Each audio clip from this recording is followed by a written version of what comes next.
If you're thinking maybe about financing a car, maybe getting a mortgage, or you carry a balance on your credit card, what the Fed did yesterday might affect you because Jerome Powell, the Federal Reserve Chair, announced a quarter point percentage rate cut.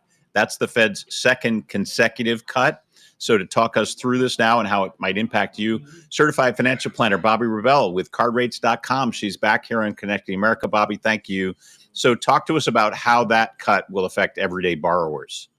Well, good morning, and thank you so much for having me. Yes, so this is generally good news for people that borrow money because, as you alluded to, their rates are going to be less expensive. So if you have a mortgage, this is a great time to maybe start thinking about refinancing. Be sure to do the math, though, because there are often costs involved when you want to refinance your mortgage. So you have to make sure that the math works. Usually, a general rule of thumb is if you can get a full percentage point lower than what you're paying now, that's a time when you might start looking into it. But it's not such a rush because the expectation is the Fed may cut more down the road. We can talk more about how the timing of that would work, but you have some time, and make sure you are a good risk, meaning make sure your credit rating stays up so that you can get the best possible new mortgage rate if you do refinance or new loan if you're buying a home. So, Bobbi, who might these lower rates not work for? Who will not be happy about this? The people not happy for this is anybody that is in the market for CDs, who is putting their money in high yield savings accounts, who is putting their money in money markets, treasuries as well, because those rates, which, do offer a guaranteed return. So they're very attractive, especially for example, retirees, Allison.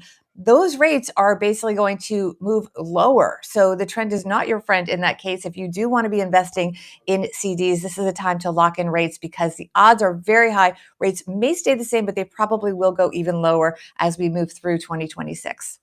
So I'm watching the markets every time Jerome Powell speaks. They went down on this one because the perception was we're not ready to cut again, and it sounds like a hold. What was interesting here, Bobbi, is the Fed governors were very split this time, and they were split on both sides. We almost never see that. So long term, what do you think happens here with interest rates?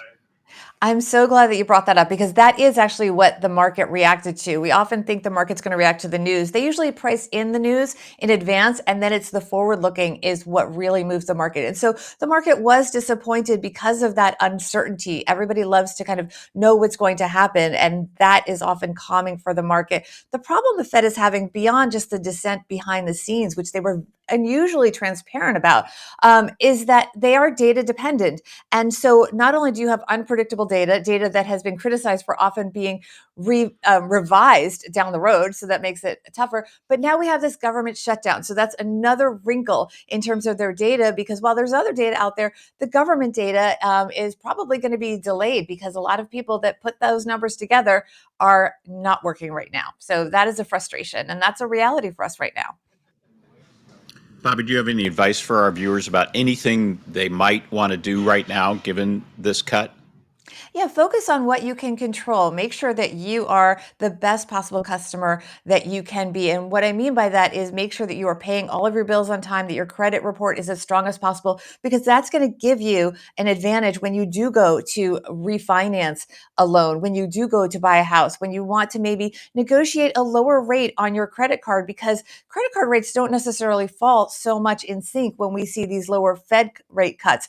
They don't necessarily line up perfectly. It's a different market. They take their cue, but it's not automatic. If you're a better risk, a better credit risk, you're going to have more leverage when you go again for credit cards. Even, you mentioned auto loans, that kind of thing. That's going to be better if you are a better customer for them.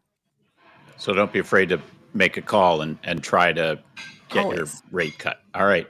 Bobbi Rebell, thank you for joining us. We appreciate it. Certified financial planner with cardrates.com.